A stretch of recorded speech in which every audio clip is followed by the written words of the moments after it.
Welcome into ProBox TV as we head toward another outstanding card. February 19th, Chicken Ranch Casino just outside Sacramento, California. Well, how do we know it's a great card? Well, it has great fighters. Well, what do they need to do to win? That's what Keys to Victory is all about. Fortunately, I have the men to help me break it down. Jimmy Smith in studio alongside the champs, Paulie Malignaggi and Chris Algieri. Well, where do you start when you talk about any card and how big it is? Well, you start at the main event. We talk about up-and-coming fighters. This guy was certainly one of those. Gabriel Flores Jr., one of the guys you were looking at coming up, outstanding amateur, only 24 years old, as he takes on the always tough Jose Arellano, a veteran of the ProBox TV system. What does that mean? He's had some tough fights coming up, had no cupcakes. That's a very difficult one in front of him. Gentlemen, let's ask the glaring question to you, Paulie. When you were great and you were considered a great prospect, you take a couple losses, you had tough fights. He is a very old 24 in the boxing world. How does Flores kind of get back on track where the whole world is looking at him again?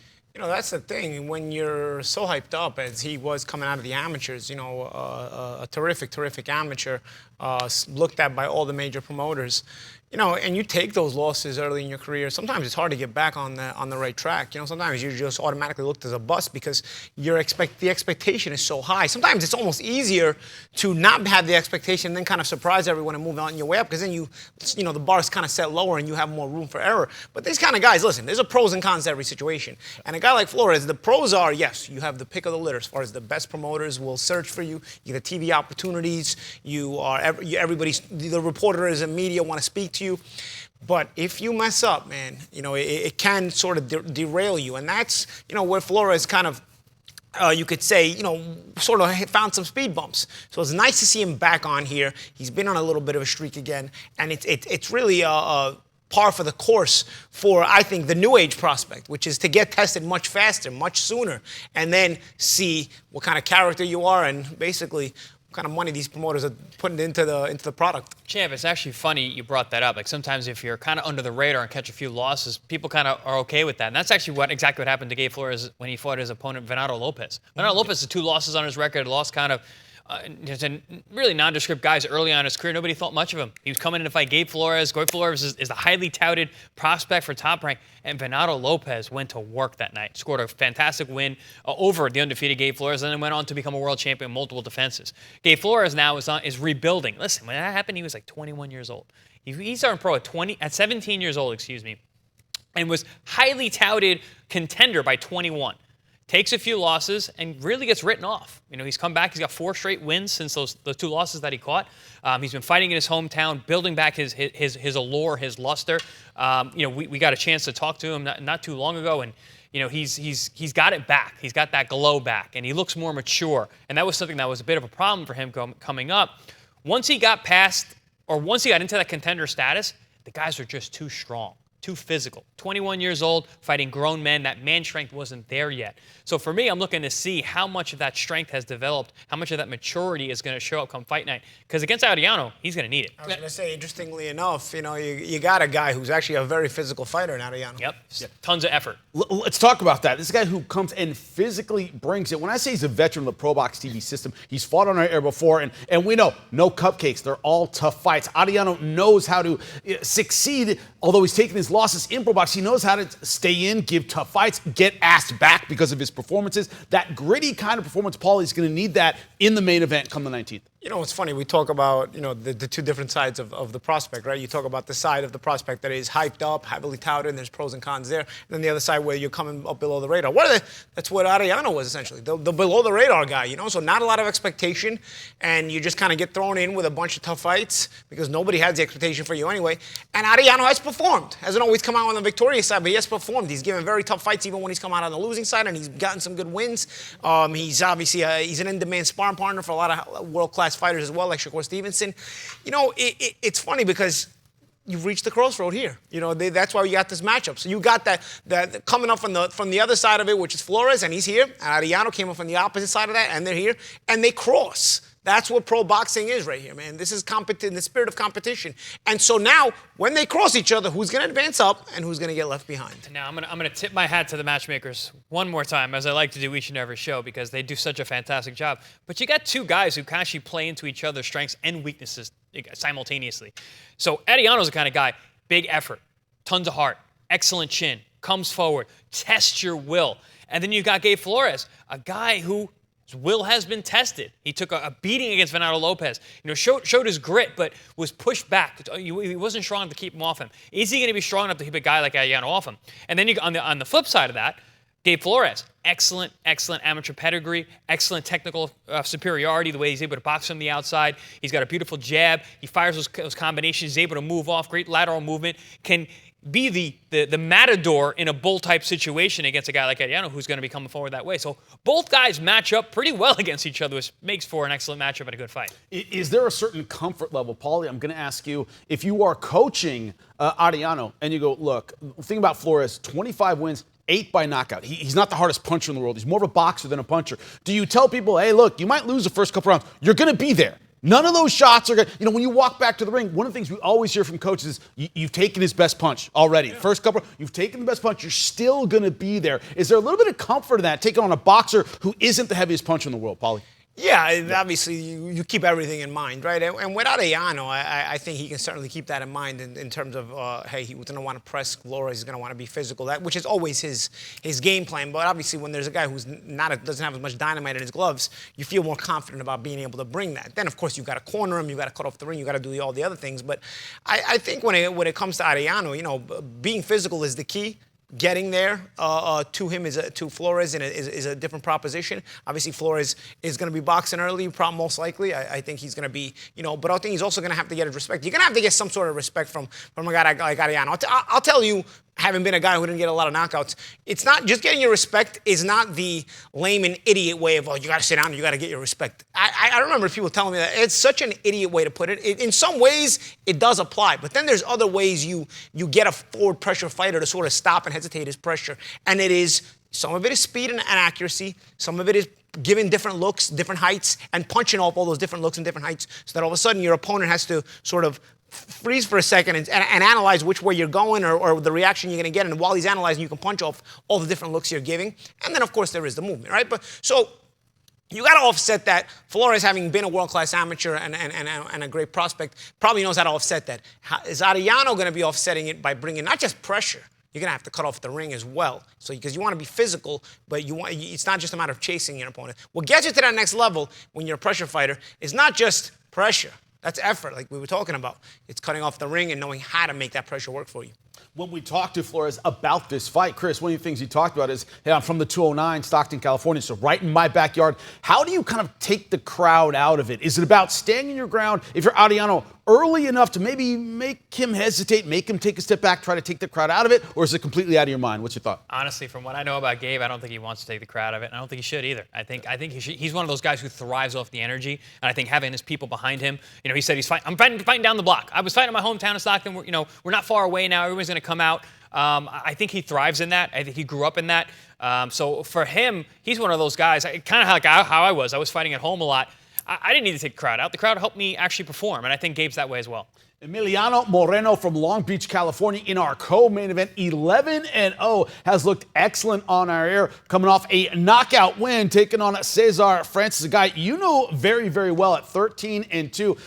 The maturity level we've seen from Moreno. Paulie, you talk about a successful professional can throw at different speeds, can do different things. Moreno can do that in spades. Starts out boxing and boom, boom, he turns it on very, very quickly. Do we want to see more of that in this fight? Well, I'll tell you what, for the entertainment purposes, that's what you love, right? A fan tunes into Emiliano Moreno, and he's a high-intensity guy, goes to the body, very offensive-minded, sometimes even gets hit a little more than you'd like to see from a prospect, which makes him exciting for us, maybe because we're not invested in him financially, right? But at the same time, having a guy who's that exciting builds up a fan base quicker, and he's becoming that kind of guy. And, as you move up the ladder, the question is, are you going to still be able to stay that exciting, remain that exciting, and also be effective and remain undefeated? Well, that's why we test them out here on ProBox. When you look at this fight, Paulie touched on it a little bit, Chris, and you can see it in the video here. ate some big punches, got the stoppage, but ate some big punches in that fight. Does that make you think about the excitement level he brings, or do you think about those defensive liabilities that Cesar can take advantage of, Chris? Well, actually, I lost track of what you're saying because I was watching Emiliano Moreno because he's so entertaining. Oh, God, it's so fun. Yeah. No, yeah. So absolutely, yes. Right. He gets hit. He's there to be hit. He's super hyper aggressive when he's on, but it takes him a little bit to turn on sometimes. So I like how he does the change-up speed. You know, he starts a little bit slow, and then all of a sudden, boom, it's 100. I would like to see him pull back on that. Go back to that slower touch, move, jab, and then rip that again. It makes it so it's not so obvious when he's coming in the front door, and I think that'll help him get a lot more knockouts. Because I think he does have the power. He's big for the weight class. He struggled a little bit with getting those knockouts until his last fight when he actually looked really good sitting down on his punches. So for him, I think changing up that speed, one, it won't be so face first. It won't take us so many shots. But also, I think he's going to mask his power and get a little more surprise on those shots to be able to stop his opponent. When you look at Cesar Francis, 13-2, but he has that man strength. He's a bit older. Emiliano Moreno, 19 years old. Gentlemen, when we talk about man strength, some people don't get it till their late 20s, early 30s. I mean, sometimes they don't really fill out. I could grow a mustache till I was 23. Look at my face now. There you go. I had one in high school. What are you going to do? So Paulie was born, I think, with a little stubble here, Paulie. But when you look at that ability to impose your physicality, is that something Cesar Francis wants to do against the slick boxer? You know, personally, I think so. You know, I think, Moreno likes the physical, high velocity tempo. He kind of thrives in it, but he doesn't always get started right away. I think there is a risk-reward factor for Francis that he's got to consider as far as making it that way. I think personally, when you're Francis, this is a bit of a step up from Moreno, right? You know that you got a fighter in front of you who's raising up to your level now. He's been good. He's beaten some solid guys. Like when we talked to us about that, he's beaten undefeated guys. But still, Francis is a guy who has a couple of different layers to him that maybe some of the other opponents haven't had. I believe you take a chance and impose yourself a little bit more. You start a little faster because Moreno has sort of a reputation. He kind of goes from 0 to 100. But when he's at 0, he's really at 0 sometimes, man. You know what I mean? So you risk making him go to 100 quicker by starting fast, but at the same time, you also put him a little bit on his heels. So personally, for me, I think there has to be we're going to see how confident Francis is as well. At this point in his career, does he have the confidence to impose himself? Because imposing yourself is physical, but it's also a mental thing as well. I respectfully disagree, champ. Go ahead. Can't wait to hear it. Let's go here on ProBox TV. I think Cesar Francis should old man it early. I think he could. But he's going to be able to old man it early. I don't think Moreno's going to start. But that's my point. Quick. That's my point. But then the problem is once Moreno starts, try and bank enough of those early rounds, and then take him into a little bit of the deeper water after rounds 5 to 10. Because Cesar Francis has been there. He's been in longer fights. That man strength is going to carry over later into the fight. As long as he's not too shop worn and quote unquote old. I'm saying old man it early. If you old man it on purpose early on. I think of like Lamont Peterson when he gave up all those rounds away to Danny Garcia early and then boxed his shoes off for the next 6. It's that kind of fight where you can kind of. That was a very weird fight. And I think Cesar Francis has the IQ that he could do that early on. And like you said, Emiliano Moreno, when he's off, he's so off. You can steal rounds without much contact, without waking the bull, without stirring the cage too much. And then as round 5 hits, I think that the power, the strength, the physicality of Cesar Francis, as he's pushing on toward the late rounds, I think he would never get an interesting matchup. You're banking, and I can see where you're going with this, but you're banking on something that I'm not sure I agree with, which is Francis' ability to take it. I'm not sure Francis has the ability to take it anymore. So in order to go rounds, you're going to be trying to old man it, like the champ is saying, but then you're going to be sort of waiting because you got to expect in a fight like this there will become the contact from Moreno. He is exciting. He's intense. So do you want him to sort of build up to that himself, or are you just going to take it to him yourself and try to impose him so that maybe you can control him later? Because that's why I said what I said, champ, is because I'm not sure Francis can take it. So I'm sure if that's the case, you're going to find that out real quick if he goes right at him. But maybe you put him on his back foot at least. Maybe. Because either way, it's a fight of momentum. Either way, Moreno's going to bring it at a certain point. It's just a matter of, do you want to be in his head when he brings it?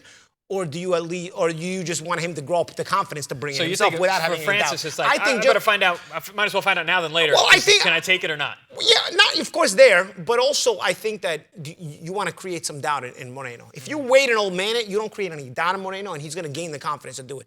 I think you have to take that chance. You have to gamble here. You're a little older. 10-round fight, gentlemen. Remember that. I know. So that's another thing. There's time. There's time if you can take it. Can Francis take? I'm not sure Francis takes it that well anymore. Joe, That's more of a psychological thing. If he can take it, look, this is a fight. Because Francis offensively is very adept. Yes. But can he take it from the intensity of Moreno? Because if you're mentally either of these fighters, you're going to go into this fight saying, okay, there's going to be some rough moments in this fight. Anytime you go, I don't know, Champ, how you used to approach it, but anytime I used to go into a tough fight, despite the confidence that we all have going into tough fights, you still prepare in your mind. There could be some rough moments in there that I'm going to have to navigate or whatever. You know what I mean? So I don't think either of these guys goes into this fight not expecting rough moments to sort of present themselves in the fight. So I think you got a game plan around the fact that there's going to be like that. You try to put Moreno on the back foot. I never expected an easy fight because it's the word fight. So if it's a fight, it's a fight. So. Let me compare two Ali mid-fight trash-talking stories. Muhammad Ali fighting Joe Frazier at the Thrill in Manila, and they're locked up and they're close. He said, "They told me you were done, Joe." And Joe went, "They told you wrong, pretty boy," and hit him with a big left hook. Joe Frazier had been there, and that trash talk wasn't going to back him up. Against George Foreman, when he took a big body shot and went, "That all you got, George?" And George said, "Yeah, that's about it." Yeah. George hadn't been there. Right. George hadn't been there. Joe had. Great analysis. And so is it a similar kind of thing here where, hey, you're 19, son. Yeah. I've been around the block a little bit more than you. I've been through a little bit more, not necessarily in the ring, but just in life. Is that what the mental side? Do you have the mentality that Joe had at that age? Do you have the? Well, okay, yeah. So that would be that. So that's kind of where I'm at. Like, I'm banking on from what I'm saying. I think what I think he should do. I'm banking on him still having that. I'm banking on him pulling a little bit of Brooklyn out because I used to train with Cesar in Brooklyn. Yeah. I sparred with him. He come from bad places, mean places. If he can bring that in, I would love to see him talk trash in the middle of this fight. By the way, that'd be fantastic. See how the young guy deals with it. Although I do think Moreno will have no problem with that coming from where he's from as well. But I think it makes for a great fight. Long Beach native. Parts are rough, yeah. And the gyms that he's in and the guys that he's sparring with, forget it. Yeah. We all know about the gym wars in Southern California. Will Moreno be bringing that? That is an excellent question. It's going to be a fantastic card February 19th. Join us right here on ProBox TV. Download the app for free. All action 50-50 fights. Find out while millions are watching right here on ProBox TV.